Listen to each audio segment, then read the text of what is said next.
Hello friends, आज हम आप लोगों के लिए लेकर आए हैं पाइथागोरस की एक परफेक्ट क्लास, जिसमें हम आपको बताएंगे पाइथागोरस थ्योरम और उसके कुछ अनुप्रयोग। पिछले वीडियो में कुछ बच्चों के कमेंट्स आए थे और डायरेक्टली भी मैसेज किया था कुछ बच्चों ने कि sir how to prove Pythagoras theorem.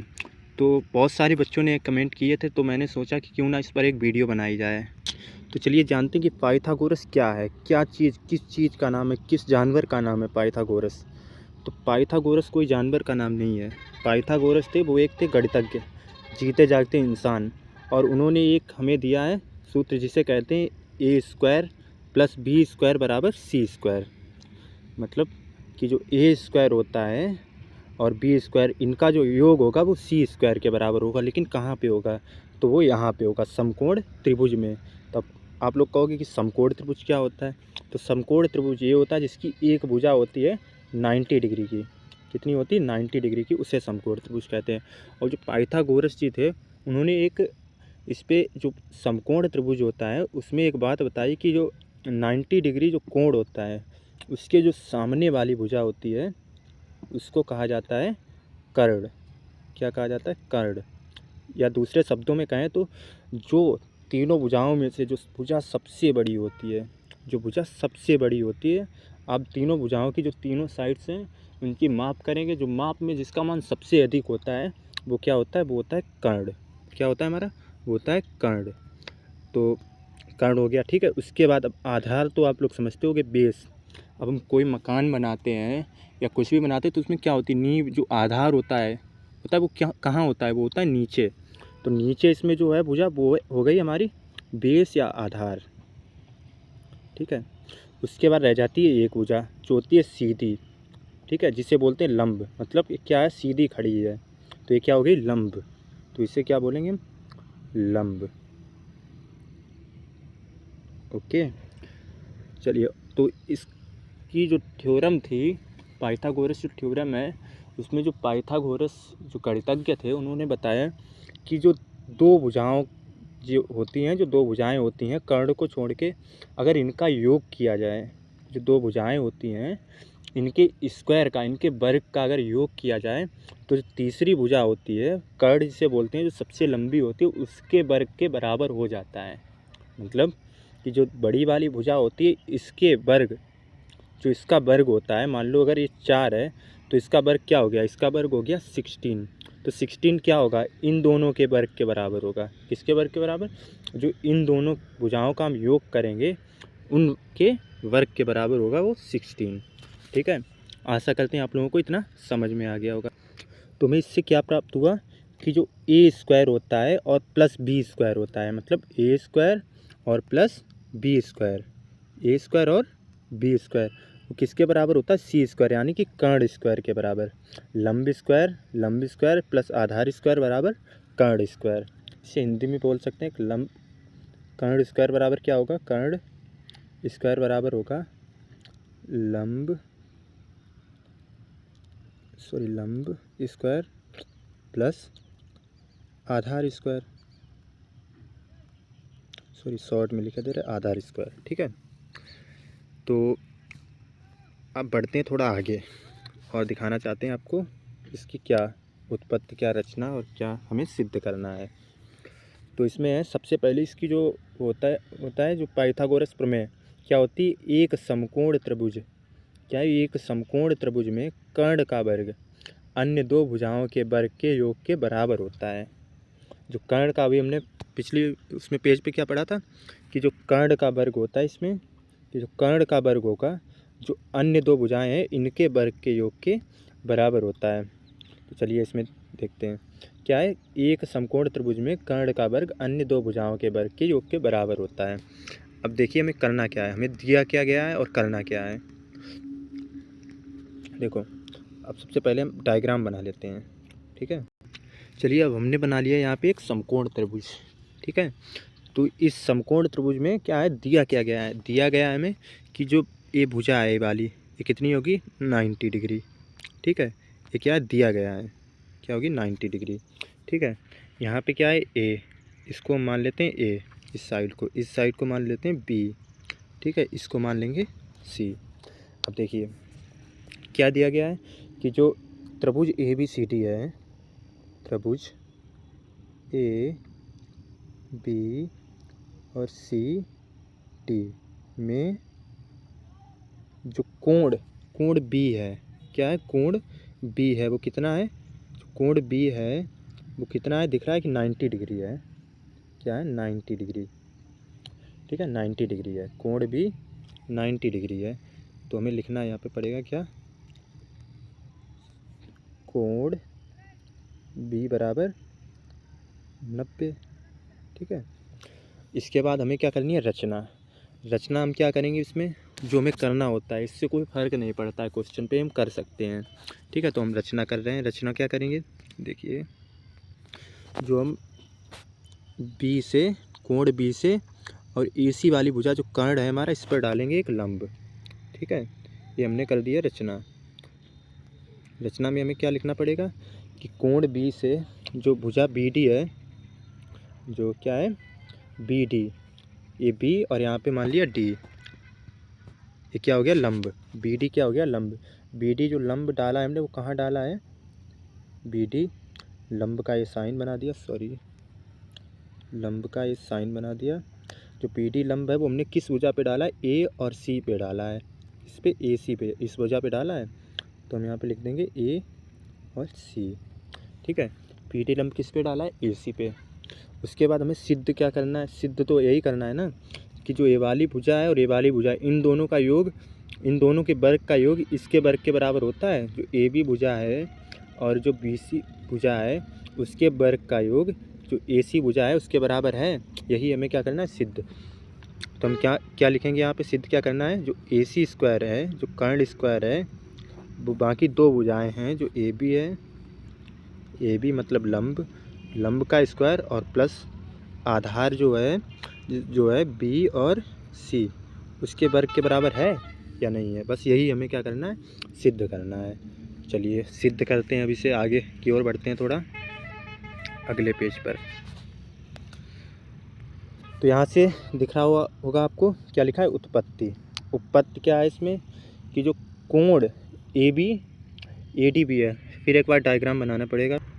देखिए अब जो बन गया है डायग्राम, तो कोण ADB में और कोण जो था ABC, अब यहाँ पे कहोगे अब कोण ABD ABC कुछ नहीं दिख रहा, तो थोड़ा वेट करना पड़ेगा क्योंकि अभी पूरा नहीं डायग्राम हुआ है।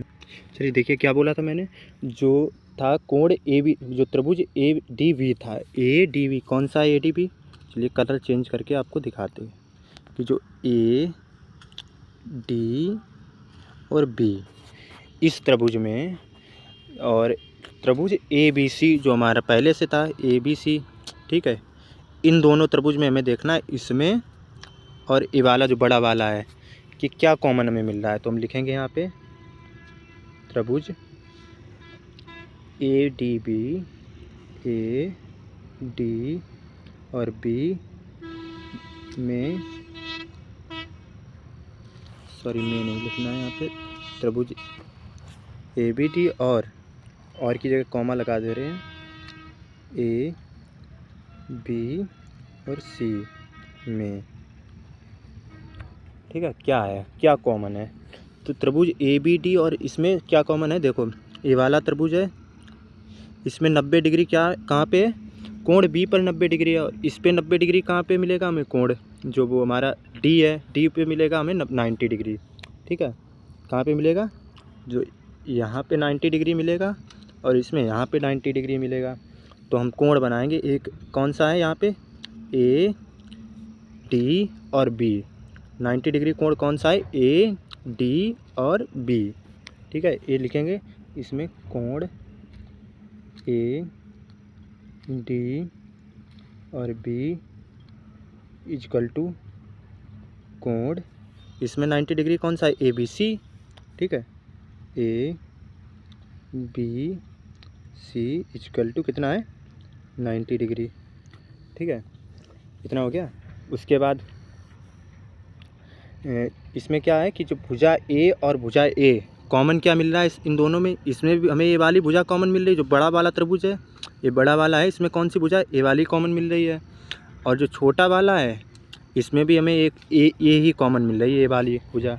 तो हमें क्या मिलेगा, जो कोण ए है वो दोनों में क्या है, कॉमन है। दोनों त्रिभुज में क्या है, कॉमन है,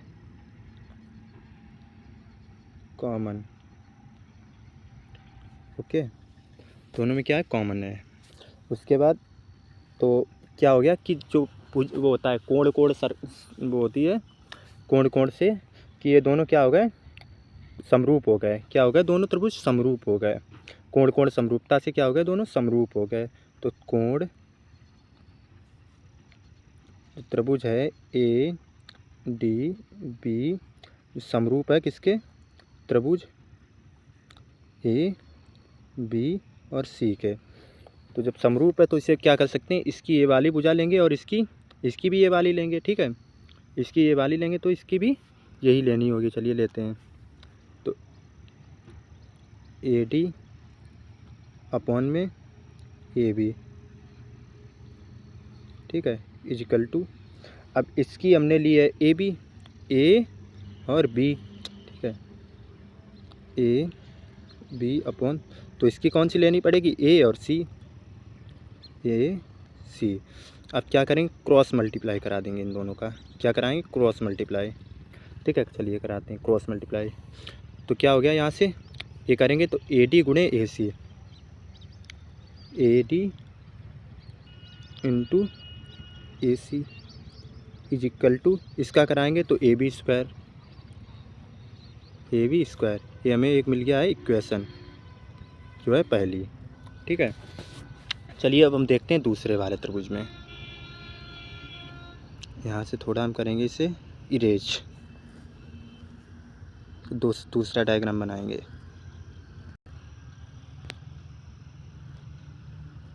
चलिए, अब क्या हमने यहाँ पे बात करी थी, जो त्रिभुज ए बी सी पूरा वाला था, जो पूरा त्रिभुज था उसकी बात करी तुमने, जो पूरा था। ठीक है, और इस वाले छोटे वाले की करी थी। अब हम जो दूसरा यहाँ पे नीचे बचता है छोटा, इसकी बात करेंगे और पूरे वाले की बात करेंगे। ठीक है, चलिए देखते हैं। तो अब देखेंगे यहाँ से उत्पत्ति है। ठीक है, दो हमने पार्ट में इसे डिवाइड किया है। एक ये वाला हो गया पार्ट, ये वाला। अब हम करेंगे इन दोनों की बात, जो दूसरे अभी हमने त्रिभुज बताए हैं। ठीक है, उनकी बात करेंगे। इसे करते हैं साइड में। ठीक है, तो यहाँ पे लिखेंगे, जैसे यहाँ पे लिखा था त्रिभुज ए डी बी और त्रिभुज ए बी सी में, तो वैसे यहाँ पे लिखेंगे त्रिभुज जो ए जो है डी बी सी, या बोल सकते हैं बी सी डी। ठीक है, त्रिभुज बी डी सी, त्रिभुज बी डी सी एंड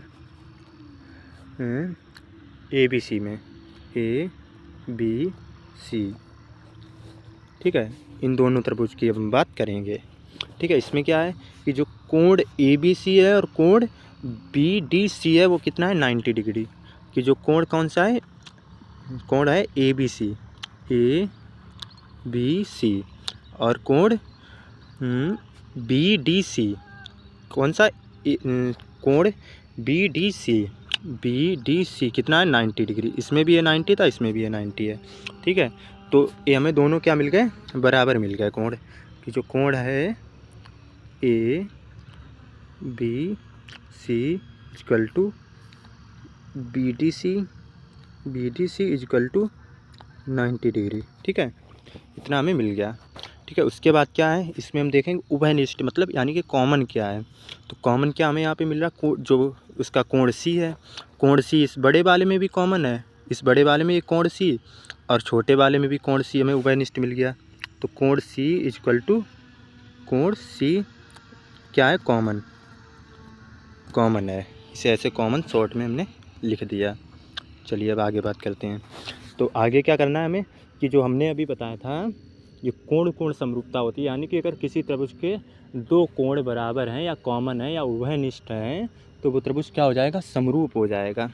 तो क्या है, जो त्रिभुज हमारा पहले क्या था, बी डी सी और ए बी सी, त्रिभुज बी डी सी और ए बी सी क्या है, समरूप है। ए बी सी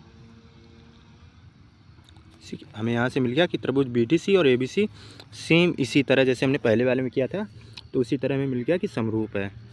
चलिए हम नेक्स्ट पेज पे करते हैं इसे, ठीक है, इस पे नहीं आ पाएगा। तो हमें समरूप मिल गया। तो समरूप क्या मिला, त्रिभुज BD जो था, क्या था पिछले पेज पे देखना पड़ेगा हमें, जो त्रिभुज था BDC और ABC, BDC और ABC,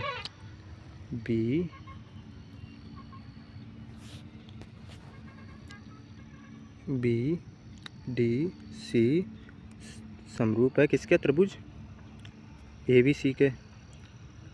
कैसे समरूप, की कोण समरूपता से, एंगल वाली, ठीक है।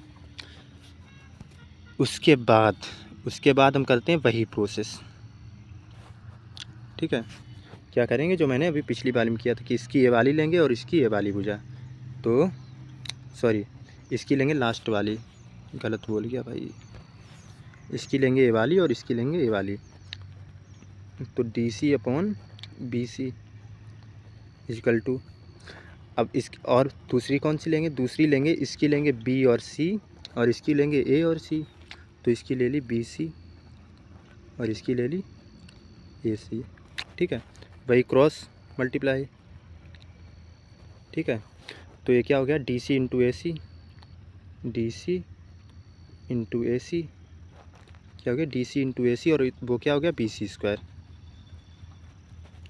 स्क्वायर। ये हमें मिल गया दूसरा समीकरण, ठीक है। अब हम क्या करेंगे, दोनों समीकरण एक, जो समीकरण एक है व दो व दूसरा वाला, इन दोनों को क्या करेंगे, को जोड़ने पर देखिए, जोड़ने पर हमें क्या प्राप्त होता है। जो समीकरण क्या था हमारा, पहला वाला क्या था कि जो AD था, देखिए दिखा देते हैं आप लोगों को। जो समीकरण में पहला मिला था AD into AC equal to AB square, ठीक है। ये वाला दिख रहा है, यही, ठीक है। तो क्या है, AD into AC equal to BC square, ठीक है। और दूसरा क्या हमारा इक्वेशन है कि दूसरा वाला भी हमने बनाया, DC into AC equal to BC square. अब हम इसे करेंगे ऐड, ठीक है। चाहे तो हम ऐड करने के लिए दूसरा पेज यूज़ कर लेते हैं, क्योंकि थोड़ी बड़ी प्रोसेस है, वो हो जाएगी।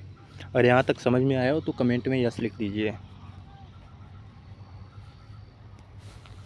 चलिए, तो हम जब ऐड करेंगे इसे, तो वहाँ पे लिखा था, तो जो AD था, AD पहले वाले का AD और AC, वो किसके साथ ऐड होगा, वो ऐड होगा दूसरे वाले के DC इंटू AC के साथ। और इक्वल में जो AB और BC हमें मिला था, पहले वाले में मिला था AB स्क्वायर और दूसरे वाले में बराबर में मिला था BC स्क्वायर। अब हमें इसमें से क्या कॉमन मिल रहा है, इसमें से कॉमन मिल रहा है AC मिल रहा है कॉमन। तो AC को हम ले लिया हमने कॉमन, क्या ले लिया, AC को कॉमन ले लिया। तो अंदर क्या बचा, इससे यहाँ से ये बचा AD और प्लस यहाँ से बचा DC और इधर सेम का सेम।